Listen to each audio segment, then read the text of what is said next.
Our topic today is still in line with our theme, Knowing God More. So 3 linggo na natin itong dinidiscuss, ang topic na makilala natin si Lord ng higit pa kaysa usual. No?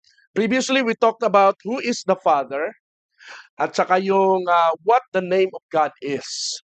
Alright, so kasi madalas, sinasabi natin na ang Diyos, ako naman nagdadasal sa Diyos. Sinong Diyos? Basta yung nasa itaas. Okay, hindi natin kilala kung sinong Diyos yung nasa itaas na yon. So we would like to know God more sapagkat whether we like it or not, doon ang tungo nating lahat. No? Doon ang punta mo, doon ang punta ng bawat isa sa atin at marapat lang na ready tayong humarap sa Kanya at kilala natin siya ngayon pa lang. Okay? So, sa mga di nakasubaybay po doon sa mga pahayag natin tungkol sa previous discussions natin, ay nasa ating Facebook po yan. I-follow niyo po yung ating Facebook, Christ Great Commission Fellowship. Nang sa ganon, mapamasubaybayan niyo yung ating mga pagpapahayag ng salita ng Panginoon. So today, we will talk about how the divinity of Christian God differs from all other gods. Kung paanong naiiba ang ating Christian God, ang Diyos nating mga Kristiyano, sa Diyos ng mga hindi Kristiyano. Okay? So, mahalaga ito. What makes us so sure that we're on the right faith? Ano bang dahilan bakit siguradong sigurado tayo na tama ang ating paniniwala, na tayo ay nasa tamang pananampalataya? Okay? Alright? So, yan ang pamagat ng ating topic ngayon, the divinity of God. Alright? But before we do that, gusto ko lang mapanood nyo muna itong isang short clip, isang short na video, nang sa ganon ay magkaroon tayo ng konting idea sa pag-uusapan natin ngayon. Are you ready? In the Trinity, there is said to be three distinct persons, the Father, Son, and Holy Spirit, and each of the persons is fully God. Now, stopping there, it would appear that Christians actually worship three gods. However, nowhere in the Bible or Christian tradition does the Trinitarian concept become a tritheism, meaning three gods. God is always declared as one, which turns this doctrine into quite a mind-bender. The Father, the Son, and the Holy Spirit are said to share one nature, but the Father is not the same person as the Son, who is not the same person as the Holy Spirit, who is not the same person as the Father. They are three distinct persons in one substance, essence, or nature. Chronicles of Narnia author C.S. Lewis suggests that humans shouldn't be able to fully grasp a being that is beyond our three-dimensional world and uses this following example. If you are using only one dimension, you can draw only a straight line. If you are using two, you could draw a figure, say a square, and a square is made up of four straight lines. Now a step further, if you have three dimensions, you can then build what we call a solid body, say a cube, a thing like a dice or a lump of sugar, and a cube is made up of 6 squares. He's making the point that a world of one dimension would be a straight line. In a two-dimensional world, you still get straight lines, but many lines make one figure. And in a three-dimensional world, you still get figures, but many figures make one solid body. In other words, as you advance to more real and more complicated levels, you do not leave behind you the things you found on the simpler levels. You still have them, but combined in new ways, in ways you could not imagine if you knew only the simpler levels. Now, the Christian account of God involves just the same principle. The human level is a simple and rather empty level. On the human level, one person is one being, and any two persons are two separate beings. Just as in two dimensions, one square is one figure, and any two squares are two separate figures. On the divine level, you still find personalities, but up there you find them combined in new ways which we, who do not live on that level, cannot imagine. In God's dimension, so to speak, you find a being who is three persons while remaining one being, just as a cube is 6 squares while remaining one cube. Of course, Lewis admits we cannot fully conceive a being like that. Just as, if we were so made that we perceived only 2 dimensions in space, we could never properly imagine a cube. But we can get a sort of faint notion of it, and when we do, we are then, for the first time in our lives, getting some positive idea, however faint, of something super personal, something more than a person. It is something we could never have guessed, and yet once we have been told, one almost feels one ought to have been able to guess it, because it fits in so well with all the things we know already. The doctrine of the Trinity is the most difficult idea in Christianity, and yet one of the most fundamental. It instructs Christians on who God is, how He is to be worshipped, and how God interacts with humanity. A more thorough study on the Trinity is encouraged using the links in the description below. So according to C.S. Lewis, tayong mga tao daw ay one-dimensional being lamang. Kaya tayo ay, ang nakikita lang natin yung straight line lang. Ano? Straight line lang ang nakikita natin at hanggang 2 dimension lang ang kaya nating ma-perceive, maunawaan o makita. Ano? Straight line at saka square image lang ang kayang i-absorb ng utak ng tao. Kasi nandito lang tayo sa daigdig na ito. What you see is what you get, ika nga. Kaya usong-uso yan, what you see is what you get. So kasi one-dimensional being tayo at kaya lang nating i-absorb ay hanggang 2-dimensional. Pagdating sa ika-3-dimensional aspect o concept na hirap na tayo. Ano? At ang Diyos ay nasa 3-dimensional being. So, yung concept na yon mahirap i-absorb kaya ang pagkilala natin sa Diyos ay mababaw. Okay? Na hindi ayon sa nakasulat sa Biblia. So mahirap makomprehend ng tao ang nakikita ng Diyos kasi wala tayo sa ganong level ng buhay. Temporal lamang tayo at ang Diyos ay eternal. Okay? So, ganun yun, ano?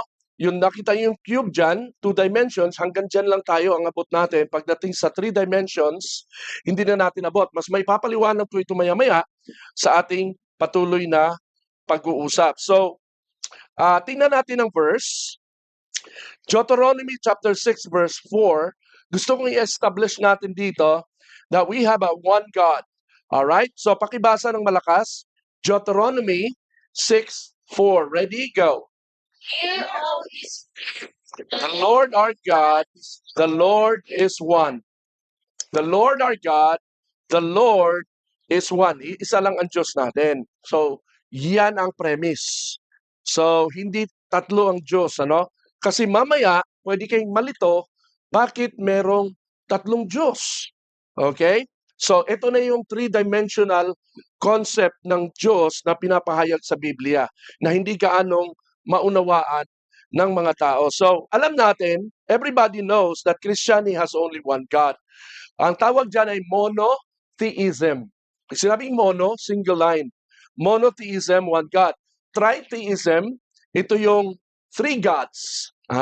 Minsan kasi iniisip ng iba, hindi, Father, Son, Holy Spirit, 3 gods yan. Kung Diyos bawat isa, 3 gods yan. Hindi tayo tritheism, tayo ay monotheism.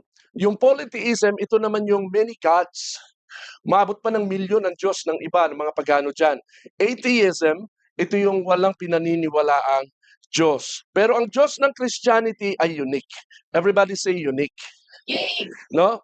Ang Diyos ng Christianity ay unique at kakaiba talaga sa lahat. Iisang Diyos, pero hindi iisang katauhan lang. Tayo lang may ganun, ha? Iisang Diyos, pero hindi isang katauhan lang. Ang tawag ko dito ay monotheism with a twist. Okay?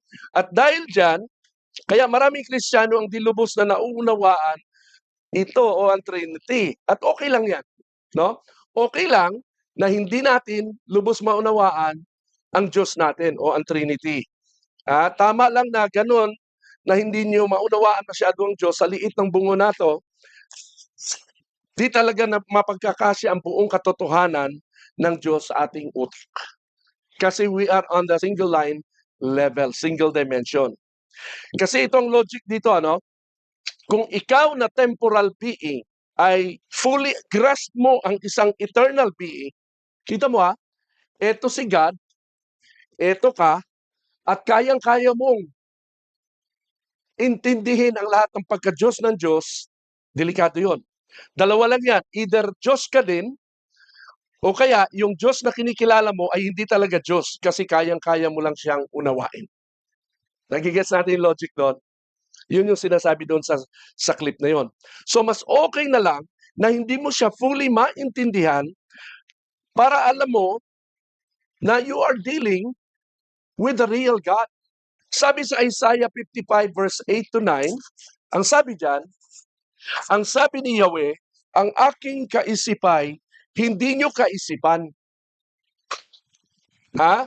Ang inyong kaparaanan ay hindi ko kaparaanan. Kung paanong ang langit ay mas mataas kaysa lupa, ang aking kaparaanan ay higit kaysa inyong kaparaanan. My ways are higher than your ways. At ang aking kaisipan ay hindi maabot ng inyong kaisipan. Oh, yan, malinaw yan, ha? Now, yan ang sabi sa Isaiah. Sa English, babasahin natin, ha? For my thoughts are not your thoughts, neither are your ways my ways, declares the Lord. As the heavens are higher than the earth, so are my ways higher than your ways, and my thoughts than your thoughts. Amen po ba? Amen. Bukod dyan, ito pa matindi. Besides, God has His own little secrets. Alam niyo ba may mga sekreto ang Diyos na hindi niya pinapahig sa tao? Deuteronomy 29 verse 29.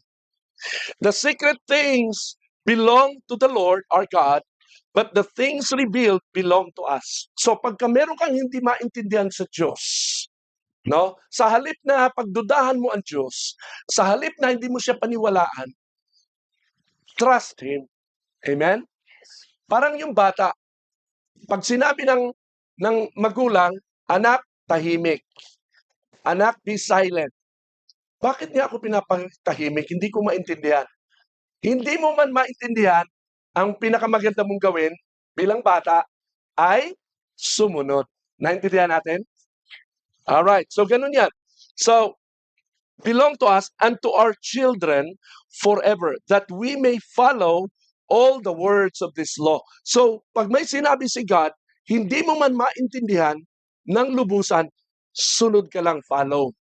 Alright? Hindi yung pina-follow mo si Lord because you understood Him. Naintindihan natin? Alam niyo si Jesus Christ, ito sa lahat ng mga pinag-aralan natin, pag binasa mo ang Matthew, Mark, Luke, and John, mapapansin mo na si Jesus, pag nagpipreach o nagpapahayag, hindi niya pinapaliwanag ng malinaw na malinaw ang kanyang mga sinasabi. Hindi niya pinaliliwanag yun. Bahala ka dyan. Kasi ang thought ng God ay iba sa thinking ng tao. Kaya tayo, all we need to do is to follow the Lord. Kaya nga, mga disciples, kahit hindi nila maintindihan si Lord nila, si Jesus, they just follow. Sunod lang sila. Ganon ito. So yun yung principle na ginagawa natin. So yun nga, sanhi nga po nito na may mga sikreto si Lord, He has His own little secrets, and besides, masyadong mataas yung konsepto ng Diyos, no? Nagkaroon ang Christianity ng magkakaibang pananaw tungkol sa Diyos. Dito nagsimula ang iba't ibang paniniwala tungkol sa Diyos. Okay? Ano yun? Nagkaroon ng Unitarianism at saka Trinitarianism. Ang Unitarianism ay isa itong grupo ng mga Christian believers na naniniwalang there's only one God, pero iisang persona lang. Yung Diyos na yun. Unity. Ang isa naman ay Trinitarianism, naniniwalang merong isang Diyos, pero may tatlong persona. 3 God in 3 persons. Pag sinabing uni, 1. Ang ibig sabihin, pag sinabing tri, 3. Ang mga Unitarians ay naka-unified kay Jesus ang kanilang pagkilala sa Diyos ng Biblia from the Old Testament to the New Testament. Pag sinabing naka-unified, naniniwala ang mga Unitarians na si Jesus Christ lang talaga yung pinakauna nag-create ng earth. Tapos, nagkatawang tao si Jesus Christ, naging Son of God si Jesus Christ. Pagkatapos niyang ipako sa krus at umakyat sa langit, bumaba siyang muli in the form of the Holy Spirit. Ganun daw yun. So yung amang Diyos sa Old Testament naging anak, at yung anak sa New Testament ay siya pa rin ang naging Holy Spirit sa end time period. Ito natin, si Jesus lang yung tatlong yon. Yan yung pinapaliwanag natin. Old Testament, New Testament, end time. Okay? Si Father, siya si Jesus. Si Son, siya si Jesus. Si Holy Spirit, siya din si Jesus. Sino sa inyo nakaisip na ng ganito? Na ganun ang akala nyo? Ang tawag sa konseptong yan ay Unitarianism. One God, one person. At ang sabi ng mga theologians, ito daw po ay modalism ang tawag nito. Everybody say modalism. Pag sinabing modalism, ito ay heretical teaching. Pag sinabing heretical teaching, ito ay maling teaching. Maling turo ng pananampalataya. Okay? So naniniwala nga sa Diyos pero maling konsepto. Bakit? Marami po itong sisirain o tatanggihang mga bersikulo sa Biblia na hindi sang-ayon sa konseptong yan. Alright? Kaya naniniwala tayo sa Trinitarianism. Nasusundan natin yon. Marami kasing account sa Bible na pinabubuluanan ang Unitarianism o tinatawag na oneness. Okay, sino na nakarinig sa inyo ng oneness? Okay, so yan yung Unitarianism, yung oneness. Tingnan natin ang Trinitarianism, one God in three persons. Yung Father, siya yung Yahweh ng Old Testament. Yung sa New Testament naman, yung Son, siya yung si Jesus. And then yung Holy Spirit sa end time, itong panahon natin ngayon, mula nung si Jesus umakyat sa heaven at bumaba ang Holy Spirit sa Day of Pentecost. Kailan nagsimulang bumaba ang Holy Spirit o ministry ng Holy Spirit? The Day of Pentecost. Nung nagkapuspusan at nagkaroon ng tongues of fire, nag-speaking in tongues, sa Acts chapter 2, yun ay mga more or less AD 33, 2,000 years ago. AD 33, nung umakyat na si Jesus, after several days, bumaba ang Holy Spirit. Doon nagsimula ang end time period, ang last days, doon nagsimula ang period of the Holy Spirit, at hanggang ngayon, ito na yung period na yon. Okay? So, hindi si Jesus ang lahat ng yon. Yan ang turo ng Trinitarianism. Kayo, alam ko naniniwala kayo sa Trinity pero hindi nyo lubos na intindihan. Ngayong araw na ito, mas maiintindihan nyo ito. Okay? Yan po sa kabilang banda, no, ang katunggali ng Unitarianism ay Trinitarianism. Na pag-uugnay-ugnay ng Trinitarianism doctrine, ang lahat ng kasulatan sa Biblia patungkol sa pagka-Diyos ng Diyos. Unlike sa Unitarianism oneness, may mga bersikulo sa Biblia at sinabi na verses sa Bible na hindi sasang-ayon doon sa idea ng oneness na si Jesus yung from the beginning of time, si Jesus din yung pinako sa krus at si Jesus din yung nandito ngayon bilang Holy Spirit. Hindi po. Sa Trinitarianism, hiwa-hiwalay sila na mga tao. Okay, nasusundan natin yon. Kaya nga po dun sa larawan kanina, si God nasa gitna, Father nandito, Son nandito Holy Spirit. Hiwa-hiwalay yung tatlong yon. Hindi iisa lahat ng yon. Okay? So tingnan natin kung nandito. Ayan, nandyan pala eh. Okay? So God, the Father is God, the Son is God, the Spirit, the Holy Spirit is God.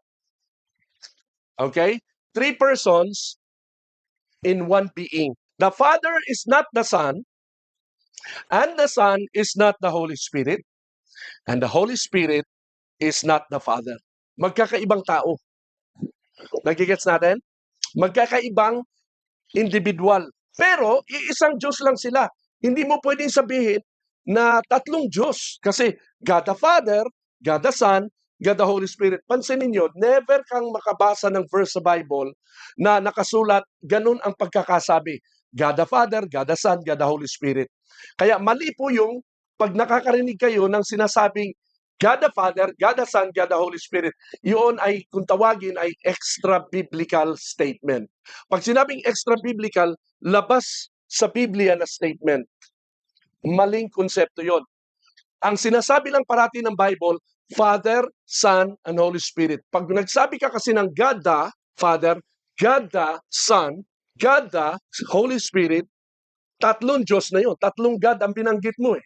Pero never nagbabanggit ang Biblia ng ganon. Ang binabanggit lang ng Panginoon sa Biblia ay Father, Son, and Holy Spirit. Kasi yung tatlong yun, iisang God lang yun. Nasusundan natin? Dito nagkaroon ng confusion. So, iisang God, nakita nyo sa image, yung konseptong nag-drawing nito para mas ma-illustrate ang Trinity. There's only one God, three persons, and each God is not each other. Now, the Father is not the Son is not the Spirit, and the Holy Spirit is not the Father. Now, papakita ko ang mga actual na kaganapan na nagpapatunay na ganun nga. Alright? Nasusundan po natin yon. So, dahil po dyan, unique ang Christianity o Christian God. Alright?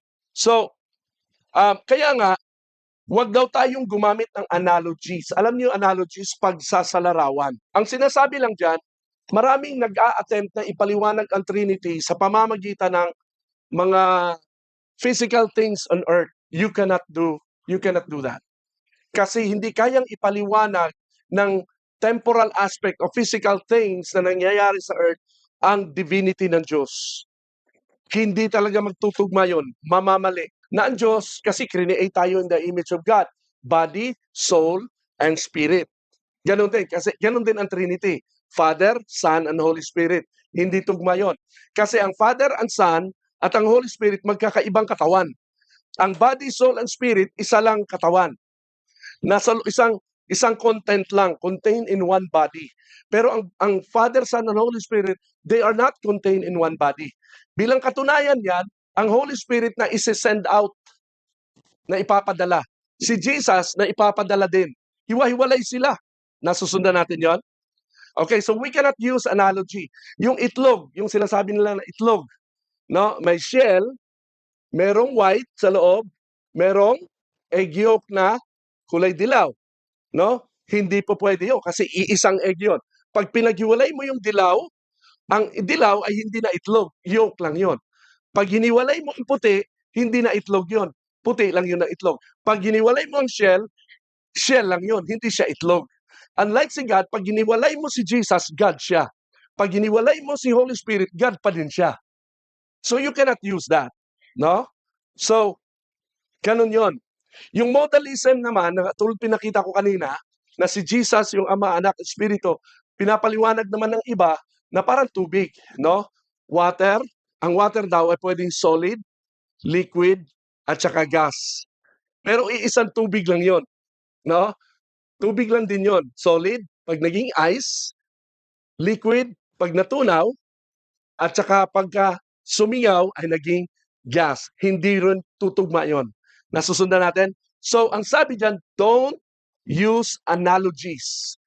Kasi lahat ng analogy sa earth ay single-dimensional. Si God ay three-dimensional, hindi magtatama. Nasusundan natin? Ang Trinity is a very unique teaching. It's a very mysterious teaching simply because this is the kind of God we have. Amen po ba? Sana natutunan na natin yan ngayon. So, ano ba ang Trinity? Trinity is tri-unity. Threeness in oneness. One God in three distinct. Everybody say distinct. When you say distinct, hiwalay. Three separate individuals. Yan ang katindihan yan. Ano ba magiging one God ang three? Ha? That's what the Bible says. Now, ito na, ituro ko na to last week. Okay, ang God sa Bible ay isa ang ibig sabihin, Elohim, plural. Ha? Pero ang ibang ibig sabihin ng God ay singular, Eloah. Alright? In Hebrew, one is singular, two is dual, three and up, doon pa lang nagiging plural. So yung Elohim kasi, dahil palibasa ito'y plural, nangangahulugan ito na tatlo ito. So ang God na ginagamit ng Biblia ay tatlo, hindi singular. Karamihan sa mga God ng ibang reliyon ay singular. Bigyan ko kayo ng example, Allah. Ang salitang Allah is an Arabic pronunciation ng Eloah, which is Hebrew. Okay, diyan galing ang Allah. Allah, okay? Eloah, ang Hebrew pronunciation.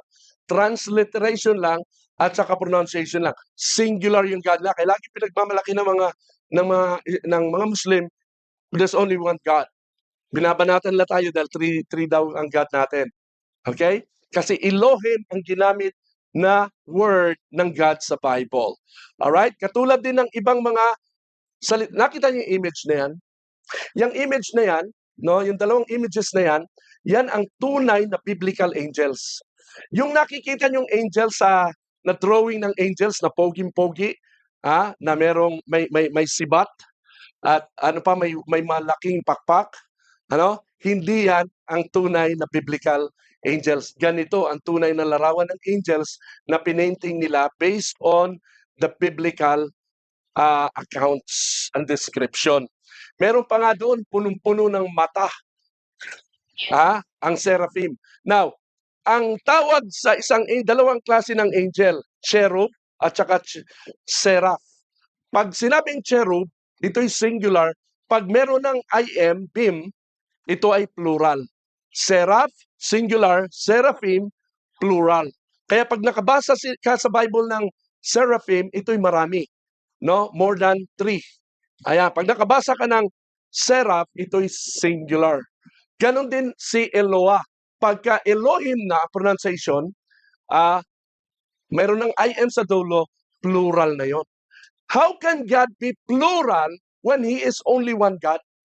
Yun na yung three-dimensional na hindi natin abot. Nasusundan natin? Ayan. Kaya may iba na hindi naniniwala sa Trinity, na ito'y mga biblical accounts ito. Yan ang tunay na picture ng angels. Okay? So, this is the plural form of God, Elohim, na used sa scripture. The singular is Eloah. Tingnan natin ang verse na nagsasabi dyan. Genesis chapter 1, verse 1 and 26 and 27. Pakibasa, ready? Go.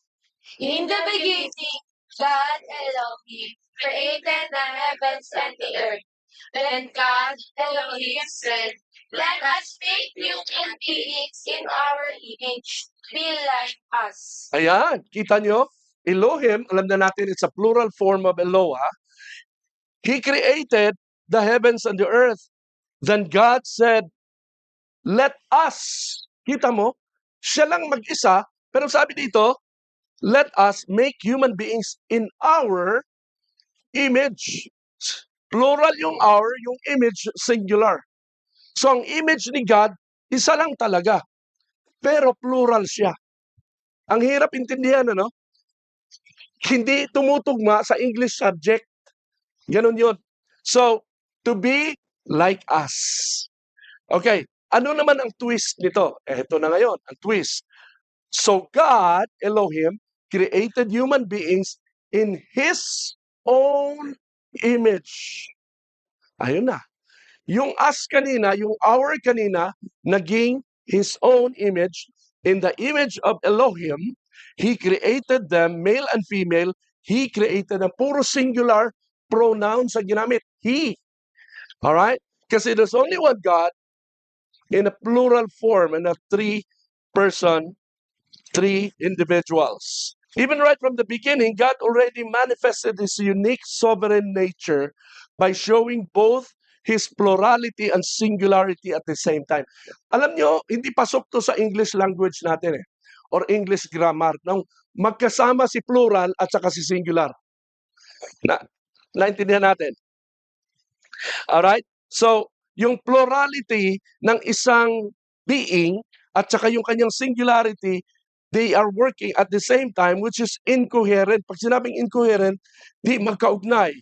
Kung ang pagbabasihan ay ang limitasyon ng ating pangunawa bilang mga hamak na nilalang lamang, mga single-dimensional individuals.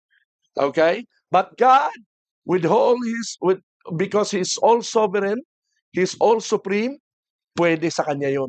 Kaya ang Diyos ay nami-misinterpret ng mga Kristiyano. Naintindihan natin?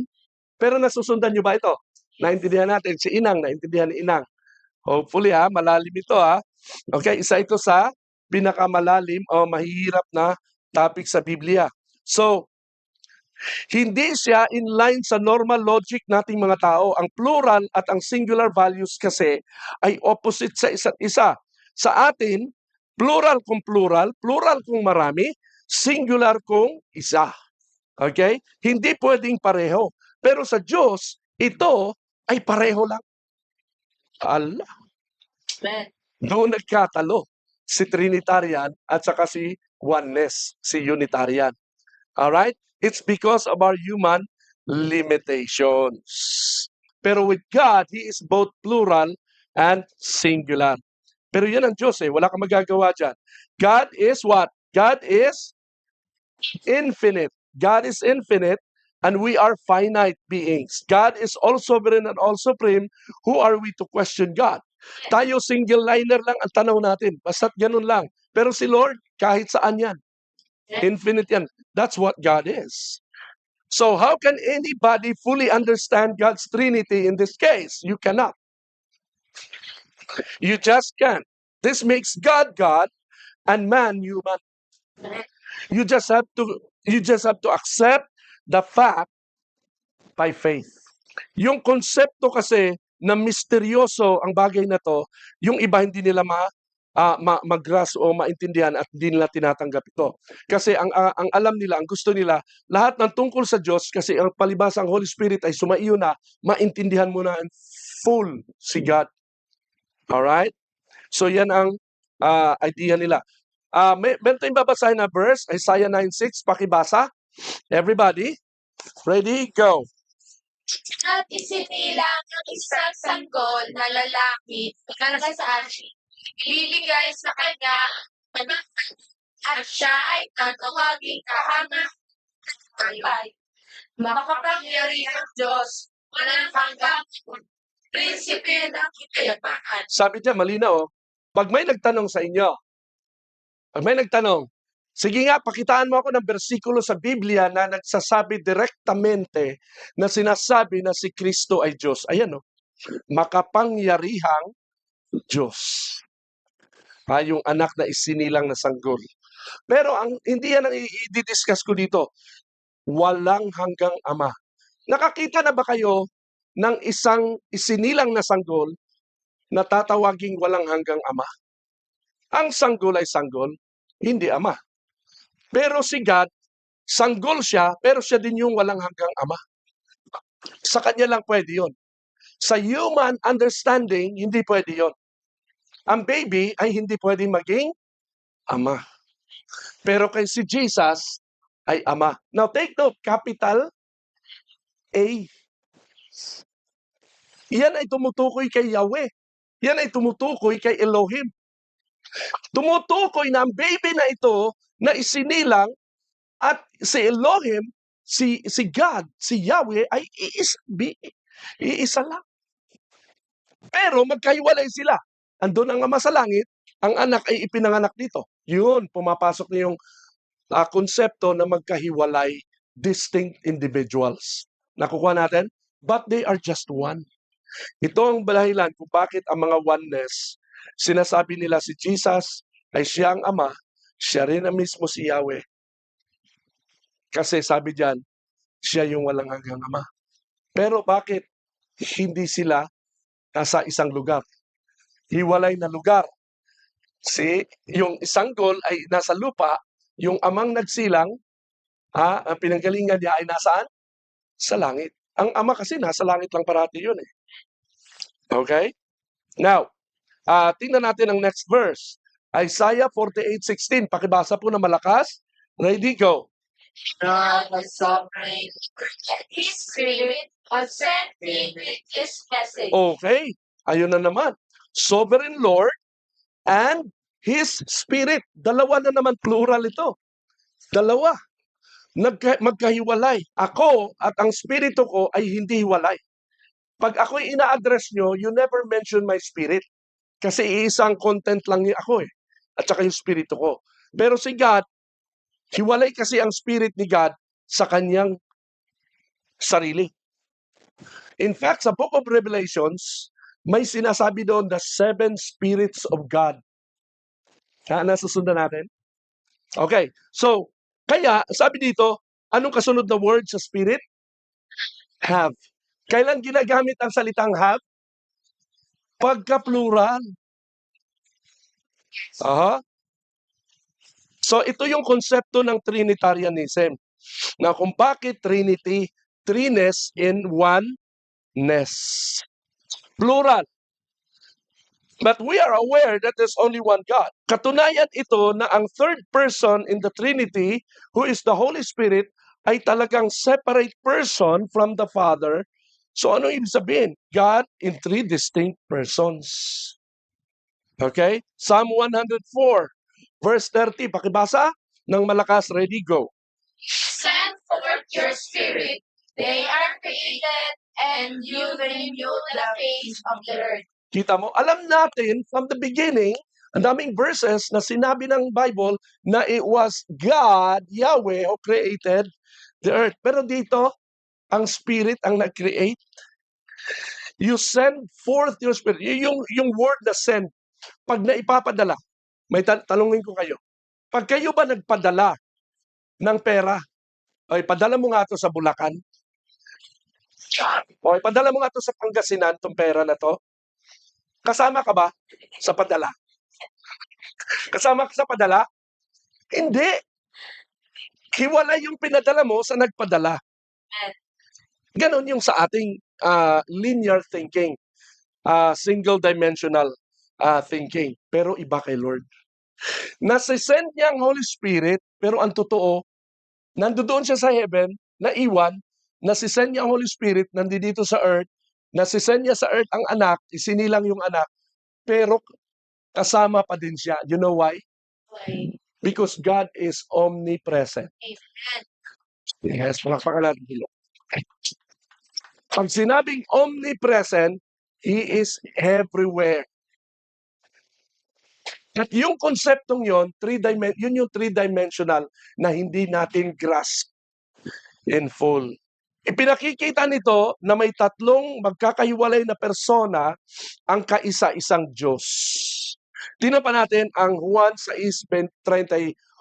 Pakibasa sa Tagalog. Ready, go. Ako ay bukas. Hindi upang gawin. Hindi ako nagkitin yan. Si Jesus to. Bumaba daw siya mula sa langit. Nung bumaba si Jesus Christ mula sa langit, ibig sabihin, ibang katawan siya sa katawan ng Ama na nasa langit na nagsugo sa Kanya. Parehas din ito dahil sa Holy Spirit. No, yung sender nasa isang lugar, yung sinend ay nasa isang lugar. Magkahiwalay na lugar. Ganon din dito. Alright? Nasusundan po natin yon. Pinapakita ko lang dito yung plurality, no? Kung bakit naging Trinity o threeness in oneness. So, kung Diyos yung bumaba sa lupa at Diyos din yung nanatili sa langit, dalawa na ang Diyos dito. Plural. So, paanong iisa lang ang Diyos? Tingnan natin ang sagot dito sa next verse. Tingnan natin ang sabi sa John 14:10, Juan 14:10. Pakibasa muli. Ready? Go. Hindi ka ba naniniwala ako'y nasa Ama, ang Ama ay nasa akin? Hindi sa amin galing ang sinasabi ko sa inyo. Ngunit ang Ama na nasa akin, siya po ang ganang kanyang gawain. Ito na. Yung sender, kasama din niya. At si Jesus, na gumagawa ng milagro, nangangaral, nagtuturo dito sa earth, hindi lingid sa kaalaman ng mga tao, hindi nila alam na yung Ama din pala yung mga naggumagawa ng himala na yun. Kaya, si Jesus, bagamat nasa ang kanyang physicality, no, ay limitado siya, nasasaktan, nagugutom, no, napapahiya, lahat, kasi tao eh. Pero kaya niyang gumawa ng himala. Nakita na ba kayo ng tao na naglakad sa tubig? May tao ba na kayang lumakad sa tubig? Hindi, yung tubig talaga na walang solid doon, talagang tubig. Na lumulutang yung paa niya sa ibabaw ng tubig. Wala pa yung kasi magic trick. Iba yung tricks. Okay. Pero si Jesus, lumalakad siya sa tubig. Only God can do that. Kaya, bakit niya nagagawa yun in the physical realm? Because the power of God, the Godhead is dwelling inside. Yung sender na nagpadala sa kanya sa earth, kasama din niya. At si God na kasama niya, nandoon pa rin siya sa heaven. Ganong katindi itong ideya na to. So, plurality in singularity. One God, three persons. One being, three persons. So kita nyo yung plurality and singularity dito ng dalawang magkahiwalay na persona. Ang Diyos nasa langit, sender kay sender kay Jesus. At the same time, nandito din pala siya sa lupa kasama ni Jesus na kanyang sinend. Yan. And that makes sense because God is omnipresent. Pag sinabing omnipresent, He is everywhere. Okay? At kung akala ng mga tao si Jesus ang gumagawa ng yon, hindi. Alright? Again, ang plurality and singularity combined only with God that it can be possible. Alright? So, para lang natin makita na totoo talaga ang Trinity doctrine. So, nakita, kasi noong una pinagdudahan ko rin to eh. No? Pero tiningnan ko, ano ba talagang sinasabi ng Biblia? So, nakita nyo yung mga salaysay ni Jesus, walang iniwan ito sa pananalita ni Elohim sa Genesis 1. At one point, sinabi niya, let us make human beings in our image, plural. And then, in the next verse, ang sabi naman niya, so God created humans in His own image, singular. Isa pa, hindi ko mo sinabi ni Jesus sa ibang verse, ako at ang Ama ay iisa, ay siya na mismo yung Ama. Nagigets nyo? Ang interpretasyon kasi ng mga oneness, na kaya niya sinabi daw na ako at ang Ama ay iisa, ay sapagkat siya yung Ama. Hindi ganon. Kasi, ito kung ang nais niyang sabihin na ako ang Ama ay iisa, hindi niya sasabihin ng ganon. Bagkus direkta niyang sasabihin, ako ang Ama, period. Bakit ko nasabi yun? Kasi may sinabi siya sa mga sumunod na verse. Gaya, sinabi sa John 14:6, direkta, ako ang daan. Ako ang daan, ang buhay, at ang katotohanan. I am the way, the truth, and the life. Direct. Hindi niya sinabing ako at ang daan ay iisa, ako at ang buhay ay iisa, ako at ang katotohanan ay iisa. Direkta. Ako ang daan, ang katotohanan at ang buhay. Bakit niya sasabihin, ako at ang Ama ay iisa? Pwede naman niya sabihin, ako ang Ama. Nililito pa niya ang mga tao. So maling konsepto o interpretasyon yung si Jesus yung Ama. Nasusundan natin? Amen. So hindi niya sinabing ako ang Ama, ang sinabi niya ako ang Ama ay isa, magkaiba yun. Kasi ang ibig niyang sabihin dito, ako ay nasa Ama at ang Ama ay nasa akin. Di ba? Alright. In one sila. In one. So, two persons, two individuals as one God. Alright? Tingnan natin sa gawa. Pakibasa, gawa 10:38. Ready? Begin. Kaya ninyo si Jesus ng taga-Nazaret at alam din ninyo kung paano iniisya ng Diyos at paano Diyos ng Espiritu Santo at ng kapangyarihan. Pansinin niyo yan. Hinighlight ko yung tatlong persona nandoon sa isang verse. Si Jesus nandoon, yung Diyos nandoon, yung Espiritu Santo nandoon. The Father, the Son, the Holy Spirit. Kaya pag may nagtanong, bigyan mo nga ako ng verse na nagpapakita nandoon yung tatlong persona, isa yan. Kitang-kita sa verse na ito ang plurality ng God. Okay? Now, isa pa. John 14:23, sumagot si Jesus, ang umiibig sa akin ay tumutupad ng aking salita. Iibigin siya ng aking Ama at kami. Kailan ginagamit ang kami? Pag may kasama kang hiwalay na individual. So, yung umiibig sa akin at iibigin din siya ng Ama, magkaibang individual yun. Kami tatahan at mananatili sa Kanya. Teka muna, tatahan at mananatili. Ang alam natin, si Jesus Christ umakyat na sa heaven eh. At ang Ama, ever nasa heaven lang. So we accept the fact na nung si Jesus pumunta dito, dahil omnipresent siya, ando doon din siya kay Jesus.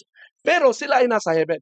Pero yung tatahan yung Ama at yung Anak, pareho silang mananatili at tatahan sa puso ng tao. Ibang bagay yon. Ito lang ang verse na nagsasabi ng gano'n. Wala nang ibang verse na nagsasabi ng gano'n. Bakit sinabi ito ng gano'n? Sa palagay niyo. Yung first and second person of the Trinity ay mananahan at mananatili sa puso ng tao. Eh kung gayon, bakit sinabi din po niya sa verse 25? Gusto niyo makita? Anong verse yan? Verse 23. Tingnan natin ang verse 25. Pakibasa, ready, go. Sinabi ko sa inyo ang mga bagay na ito habang kasama pa ninyo ako. Anong sabi niya? Habang kasama pa. Teka muna, anong ibig sabihin? Akala ko ba mananatili ka? At kasama ang Ama mananatili ka. Pero may sinabi siya, habang kasama niyo pa ako. Ibig sabihin, hindi talaga siya mananatili dito.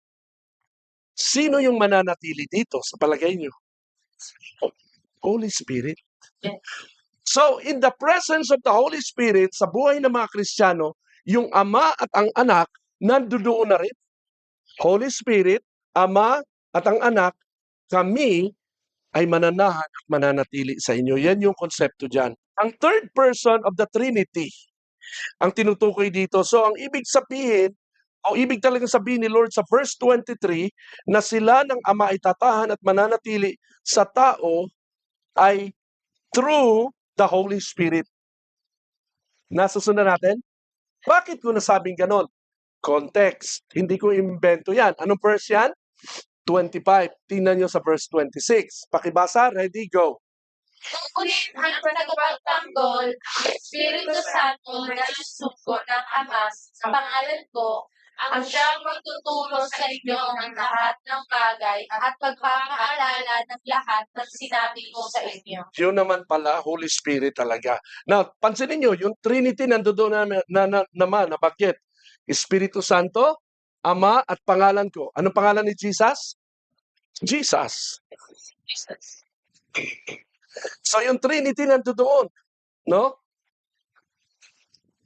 Sama-sama sila. Whatever God does, whatever Jesus does, whatever the Holy Spirit does, iisa sila.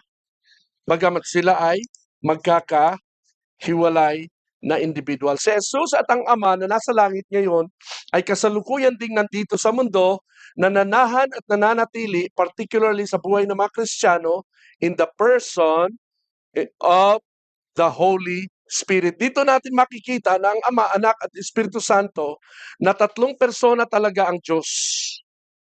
Na kahit saan sila, kanya-kanya nandoon ngayon, at anuman ang kanilang kani-kanyang role, ay nandun pa din sila nagkakaisang gumaganap kung saan ang isa sa kanilang tatlo ay nandoon. So, noong si Father, kinikreate niya ang earth, nandoon din ang Anak at ang Holy Spirit. Diba? Alam niyo yung Genesis 1:1? In the beginning, God created the heavens, and the Holy Spirit was soaring, hovering on the ocean. Ano? And then, anong sinabi niya? And God said, yun na yung Anak. He is the Word. Jesus is the Word. Nandoon yung Holy Spirit sa Ama. Nung si Jesus Christ bumaba dito sa lupa, sa bautismo, nagpakita yung Holy Spirit. At narinig ang boses ng Ama. Walang makakakita sa Diyos. Boses lang. So nagmanifest. Nandoon yung tatlo. Isa kasi sila eh. Ngayon, sa panahon natin, Holy Spirit lang nandito. Pero kasama natin ang Ama at ang Anak. Tingnan natin ang kasunod na verse dyan. No? Mateo 3:16 hanggang 17, ang sabi dyan, nang siya'y mabautismuhan, umahon si Jesus sa tubig, biglang nabuksan ang langit at nakita ni Jesus ang Espiritu ng Diyos na bumababang parang isang kalapate, hindi kalapate parang lang. Ha? Kasi ang Holy Spirit hindi kalapati. Ano? Imahe lang ito. Okay?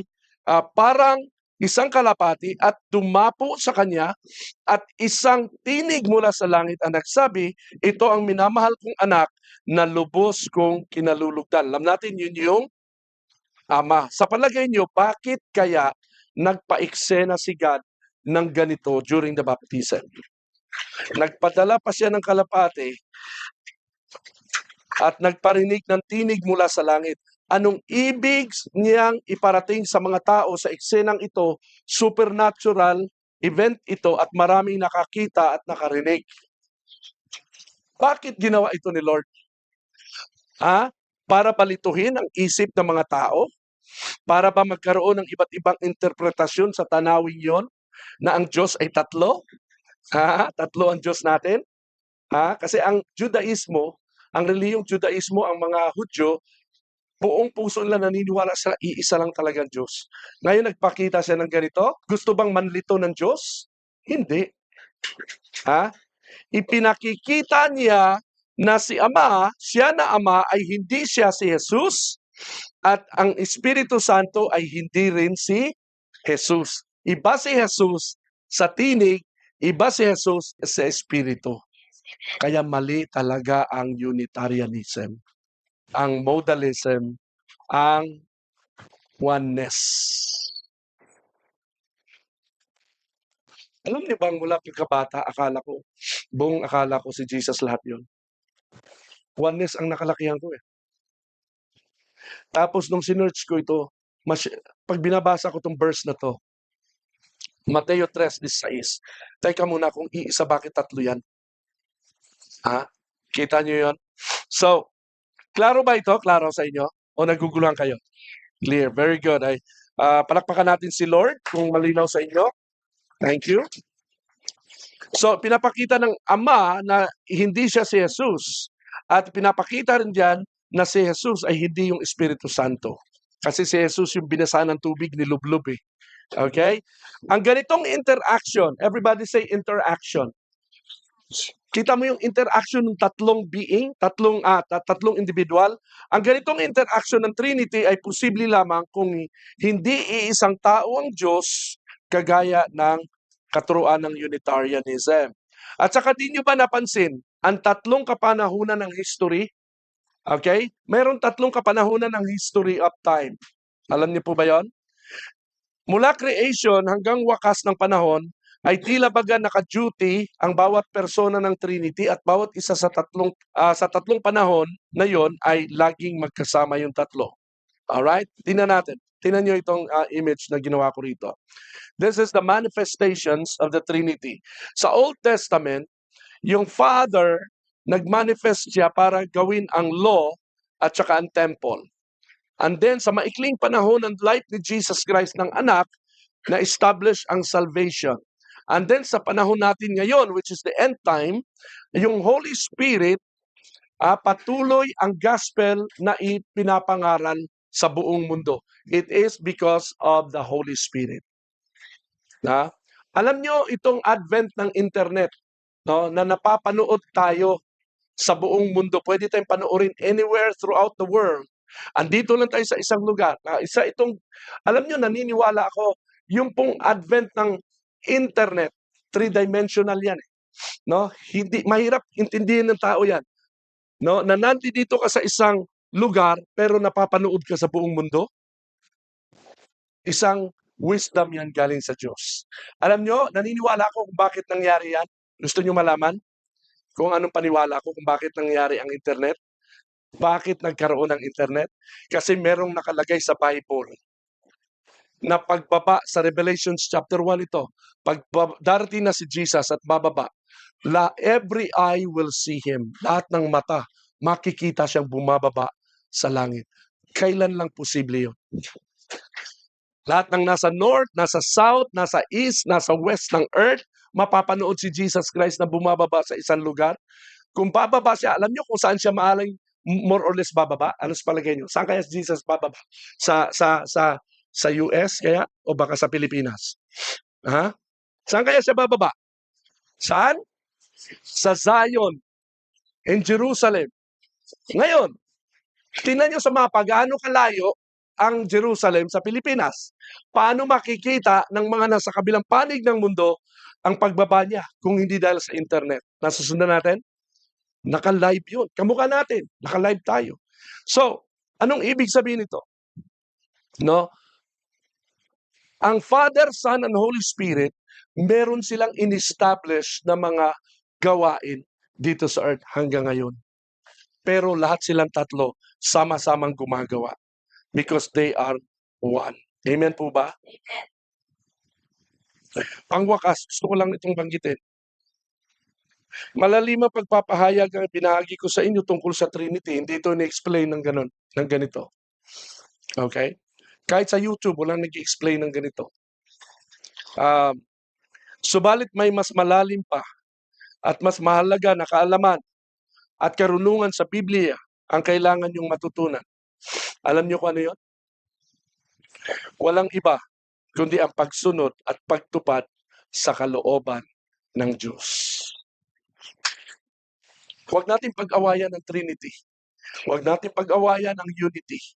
Huwag natin pag-awayan ng oneness. No? Okay lang yan kung kaya ng paniniwala nyo. Ang mahalaga ay ito. Anong sabi dyan? Juan 14:23. Ang umiibig sa akin ay tumutupad ng aking salita. Hindi yung komo alam natin na tayo ang tama, no? Makikipagdebate na tayo, makikipagtagisan na tayo ng daming alam na verse. Ganun ginagawa ng iba. Hindi yun ang purpose. Ang purpose ay ipinamumuhay pa natin ang mga salita ni Kristo. Kung iniibig natin ang Panginoon, ibigin daw natin ang ating kapatid kahit iba ang kanyang paniniwala. Alam nyo, may mga nakausap akong kasama kong church dati. Tanungin kita, bro. May tanong ako sa iyo, direktang sagot lang. Gusto ko sagutin mo sa akin. Yung mga oneness ba, hindi naniniwala sa Trinity teaching natin. Tinuturing mo ba silang kapatid? Pastor ito tinuturing mo ba silang kapatid? O hindi? Hindi. Hindi sila kapatid. Sila ay kulto. Sabi ko, ano? Naging kulto sila dahil sa ganong idea? Sila din, ang tingin nila sa atin, kulto tayo eh. Kung ba hindi natin sila panalig, kulto na sila? Hindi po. Oo, hindi po. Hindi ito ang batayan ng ating kaligtasan. Amen? Kundi si Jesus Christ. They believe in Jesus Christ. They are saved by the blood. Pinamumuhay na tinutupad nila ang salita ng Panginoon. Mahal nila ang Panginoon. Iba lang ang pagkakilala nila. Iba lang ang konsepto nila. Pero pinamumuhay nila ang salita ng Panginoon. Ang sabi diyan, kami tatahan at mananatili sa Kanya. Gusto ko lang ipaliwanag ito sa atin para nang sa ganun naiintindihan nyo kung bakit tayo Trinitarian. Amen po ba? At hindi kayo madaling nasusway ng mga maling doktrina. Pero wag natin silang husgahan. Ibigin mo ang iyong kapatid. Pagpasensyahan sila. Alright? Wag natin silang i-judge based on our own doctrines and beliefs. Amen ba? Amen. Alright. Magwawakas na tayo dyan. Pakibasa ang mga ngaral, 12, 13 hanggang 14. Ready? Go. Sa kabila ng ito, isa lamang ang ating sasabi. Takot ka sa Diyos, sipin, kanyang pautos. Sapagkat ito ang buong katungkulan ng ito. Lahat ng luhay namin, kaya nagkatulihim. Mabuti o masama? Kita mo. Matakot ka sa Diyos, sundin mo ang kanyang mga utos. Ito lang ang pinakamahalaga. Kahit ikaw ay nasa tamang church, kahit ikaw ay nasa tamang doktrina, nasa tamang pananampalataya, kung hindi mo ipinamumuhay at sinutupad ang salita ng Panginoon at hindi mo sinusunod ang mga utos ng Diyos, hindi ka valid sa Panginoon. Kaya nga sabi sa Mateo 7, topic ko to kanina sa kabila, sa Valenzuela. Mateo 7:21, hindi lahat ng tumatawag sa akin, Panginoon, Panginoon, ay makapapasok sa kaharian ng langit, kundi yaon lamang mga sumusunod sa kalooban ng aking amang nasa langit. Sasabihin ko sa kanila pagdating ng paghukom, hindi ko kayo nakikilala, kayong mga gumagawa ng kasamaan. Now, sino itong tinutukoy ng mga to? Sila yung mga religious people.